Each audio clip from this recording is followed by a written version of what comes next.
Okay, these are the tools we're going to need. This is a new control box. This is a 1/4 inch extension, 3 inches. This is about 10 inches. You're going to need safety glasses. You're going to need a socket wrench 3/8 with an adapter, 10mm open box, and this 10mm box deep reach is a really good tool to have as well. First thing you're going to do is you're going to disconnect the battery, and that is the blue lever. You're going to push down on it. You're going to push it down, and you're going to pull it directly out. First step, we want you to disconnect the BMS as well. There's a silver tab. Pull that out, and you're done. Alright, so the first thing you have to do is take off the seat. You're going to come up underneath here. You're going to find the red tab. You push it back and push up on the seat. And that is how you're going to slide the seat out. So when you pull the seat, you're going to pull the seat back. And the reason you're pulling it back is because up front here, it has a hook that hooks it to the ATV front seat mount. Okay, so underneath the seat, it's going to look like this. You're going to have some wires.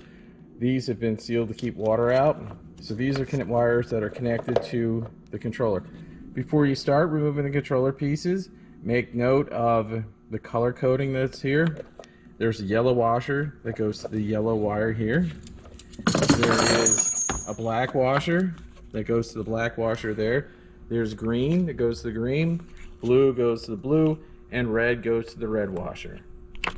Sometimes the easiest thing to do is start with the yellow wire and undo it and work your way over, undoing each of these wires to get them out of the way.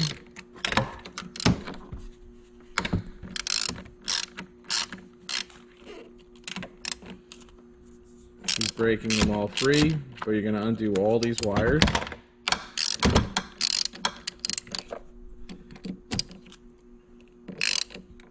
That one's loose.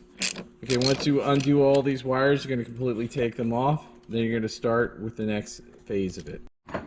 So after you've undone the bolts, you're going to unplug these wires. They are easy. You either push it down or pull it up. This one is a push down. And you're going to undo all the wires that are plugged in. There's one in here. If you have to, you may have to unclip the cable tie that's in here, unclip it, and have a new cable tie ready to go. So you're going to undo all of these wires that are connected. And the final one is back here. And so you're going to have to clip that cable tie. See it back there? You have to unclip the cable tie and undo that wire. So you're going to undo these connections, and then everything will be out of the way and ready to be removed.